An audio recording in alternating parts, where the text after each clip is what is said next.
कभी महलों से बाहर निकले नहीं, नगर से बाहर हो गए। महाराज उत्तानपाद ने जब सुना कि ध्रुव जी हिम्मत नहीं करता महल का त्याग करके तपस्या करने जा रहे हैं, सोचने लगे धरना का हालत है, कहाँ जाएगा। सोचा कहीं ऐसा तो नहीं है कि ध्रुव जी की माँ को एक से आटा दिया जाता है, बस इतने से काम चल जाएगा, जरूरत क्या है ज्यादा रखने। बोले सेवकों से कहा जाके ध्रुव जी को कह दो कि अब 5 से आटा मिलेगा। ध्रुव जी ने कहा मैं आटे से क्या करता है, और आटे का कहीं घाटा थोड़ी, जहां रहोगे वहीं आटा है। सेवकों ने कहा महाराज वो लौट नहीं रहा है ध्रुव। उत्तानपाद ने कहा कह दो 5 गांव दे देते हैं राज्य से।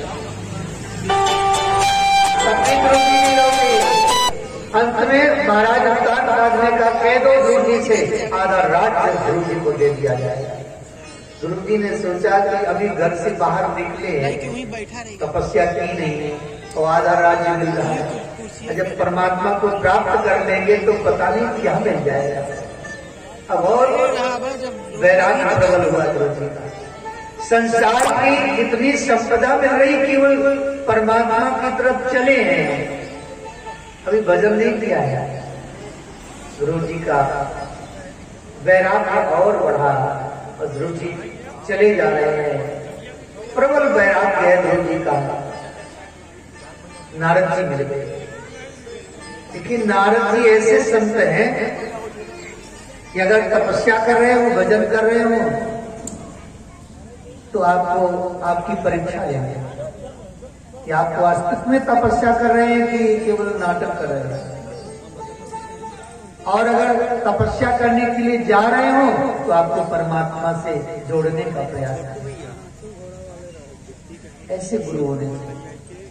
नारद जी को देखते ध्रुव जी ने साष्टांग प्रणाम किया नारद जी को, और ध्रुव जी ने जब प्रणाम किया तो नारद जी ने उठा करके ध्रुव जी को हृदय से लगाया। पूछने लगे कहाँ जा रहे हो। ध्रुव जी ने कहा गुरु जी तपस्या करने जा रहे हैं। तपस्या करने कहाँ जा रहे हो। बोले गुरु जी जा रहे हैं जहाँ जंगल मिल जाएगा वहीं बैठ कर तपस्या करेंगे। बोले मंत्र क्या। बोले गुरु जी मंत्र दे दीजिए आप। नारद जी ने कहा अरे बालक अभी तुम्हारी खेलने की अवस्था है, तपस्या की नहीं। गुरु जी ने कहा गुरु जी खेलते खेलते ही शरीर छूट जाए तब तपस्या के लिए कब करेंगे। इसलिए गुरु जी आपको अपनी इसी वक्त मंत्र देंगे। तब नारद जी ने गुरु जी को मंत्र दिया। मंत्र कौन सा दिया। 12 अक्षर का मंत्र। ओम नमो भगवते वासुदेवा। ओम नमो भगवते वासुदेवा। सभी लोग जपिएगा। ओम नमो भगवते वासुदेवा।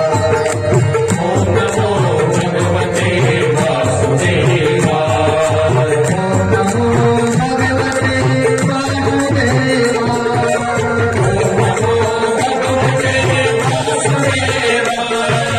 ओम नमो भगवते वासुदेवा। ओम नमो भगवते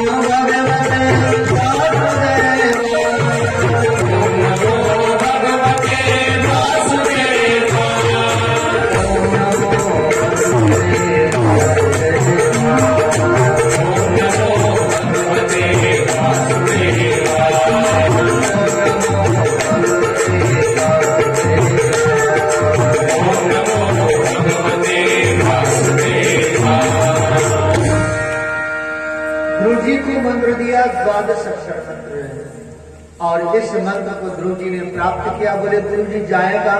बोले मधुबन में जाओ। तो यमुना जी में स्नान करना, मधुबन में तपस्या करना। ये मधुबन कहाँ है। मथुरा को ही मधुपुरी कहा है, और मथुरा के बगल में मधुबन है। आज भी वहां ध्रुव टीला के नाम से वह स्थान, जिस स्थान में ध्रुव जी ने तपस्या की।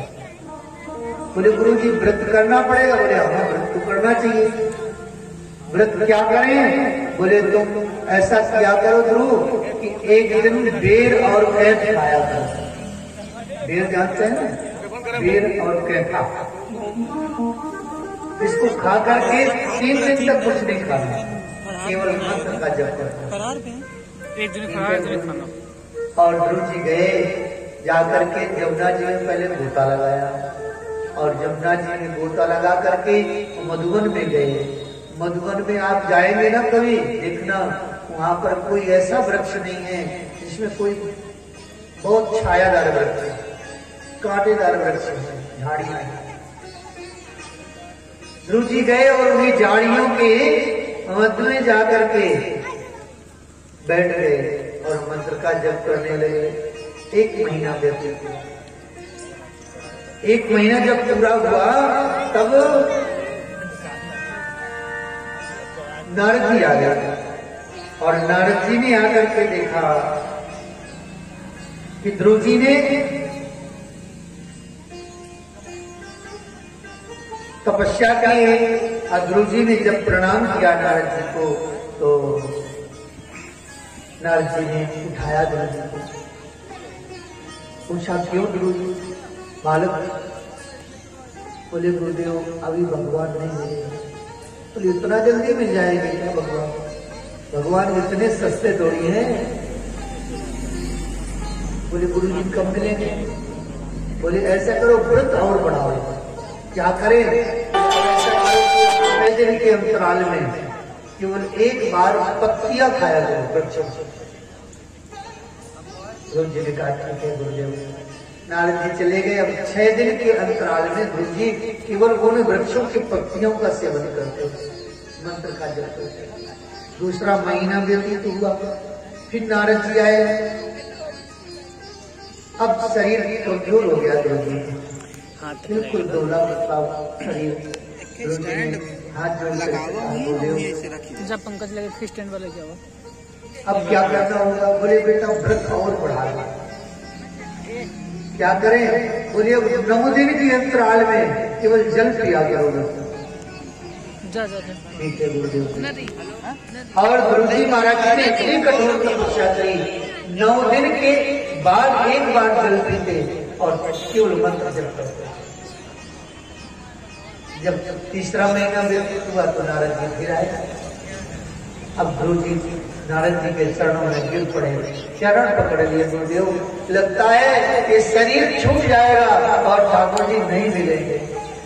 नारद जी ने कहा ध्रुव तुम क्षत्रिय कुमार हो, और क्षत्रिय को चाहिए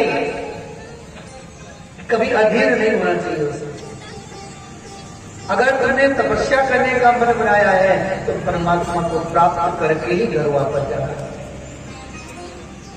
अब क्या करना होगा मुझे? मुझे ऐसा करो जल्दी छोड़ दो, ऐसे करे पड़ता जल्दी पीना बंद करो। क्या करें? बोले केवल हवा को पियो, वही 12 दिन के बाद प्राणवायु का रुक जा। ध्रुव जी ने इतनी कठोर तपस्या करी, 12 दिन के बाद 1 बार हवा पीते और 12 दिन तक ऐसे ही सांस को रोक करके तपस्या। फिर भी भगवान नहीं मिले। विचार करिए परमात्मा की प्राप्ति में कितना कठिन तपस्या करनी पड़ती। एक शिष्य से अपने गुरु जी से बोले गुरु जी भगवान कब मिले? बोले बेटा भगवान इतनी जल्दी नहीं मिलेंगे। बताए नहीं। एक बार गंगा स्नान करने गए तो गुरु जी थोड़ा सा मोटे ताजे जोड़ियां हटके करते, जैसे चेला ने डुबकी लगाई गंगा जी में से गुरु जी ने ऊपर से दबा दिया, दबाए रखा। उसके प्राण निकलने ही वाले थे, तभी गुरु जी ने हाथ उठा दिया, निकल के बाहर आए। बोले गुरु जी आप तो मारे डाल रहे थे। बोले बेटा कैसा लग रहा? बोले गुरु जी ऐसा लग रहा था जैसे अब प्राण निकलने ही वाले। बोले बेटा जितनी छटपटाहट आपको जल के भीतर हो रही थी, उतनी छटपटाहट जब परमात्मा के लिए आपके हृदय में होने लगेगी तभी परमात्मा मिल जाएगा।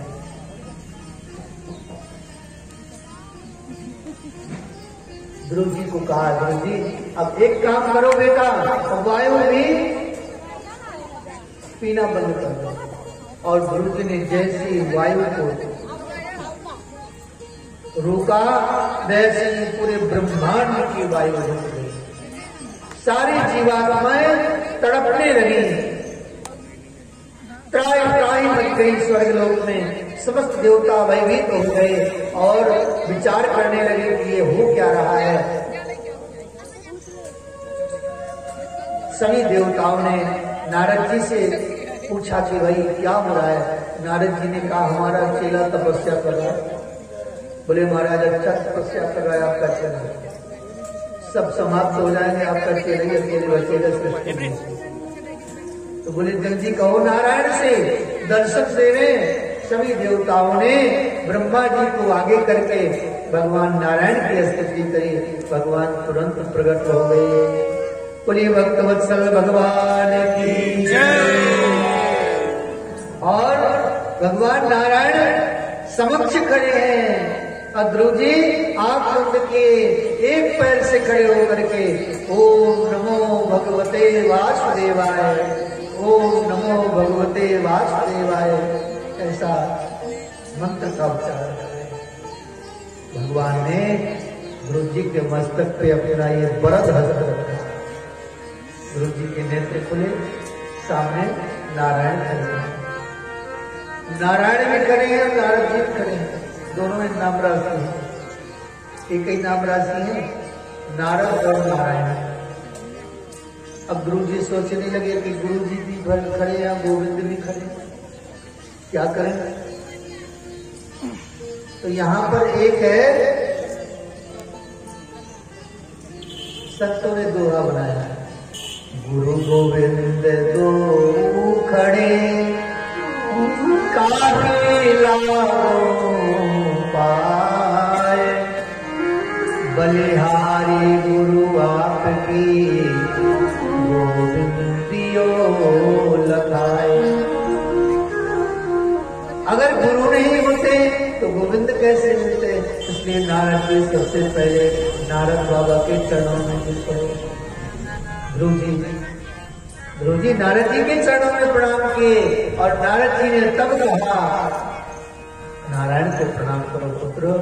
और जैसे भगवान नारायण को प्रणाम किया ध्रुव जी ने, भगवान ने चारों भुजाओं से ध्रुव जी को हृदय से उठा कर रखा। ध्रुव जी भगवान की स्तुति करना चाहते हैं, लेकिन ध्रुव जी महाराज जी के वाणी से कोई शब्द नहीं निकला।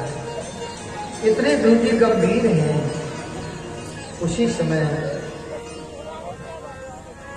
भगवान ने अपना 5 जन्य शंख ध्रुव जी के कपोल से स्पर्श कराया और ध्रुव जी को ब्रह्म ज्ञान प्रकट हो गया। जो पढ़ने से जो ज्ञान नहीं होता है वह ज्ञान भगवान की कृपा से प्राप्त होता है। कहते हैं की बात चालम पंगुम लंघयते गिरिम, जो मूक है, गूंगा है, जो बोल नहीं सकता है, भगवान की कृपा से वह गूंगा वाचाल हो जाता है। जो लंगड़ा है, जो चल नहीं सकता है, और भगवान की कृपा हो जाए तो बड़े बड़े पहाड़ को छलांग लगाकर लांग जाता है। इसलिए कभी भी परमात्मा की कृपा पर अविश्वास नहीं होना चाहिए, अश्रद्धा नहीं होनी चाहिए। परमात्मा बड़ी कृपालु है। दया करो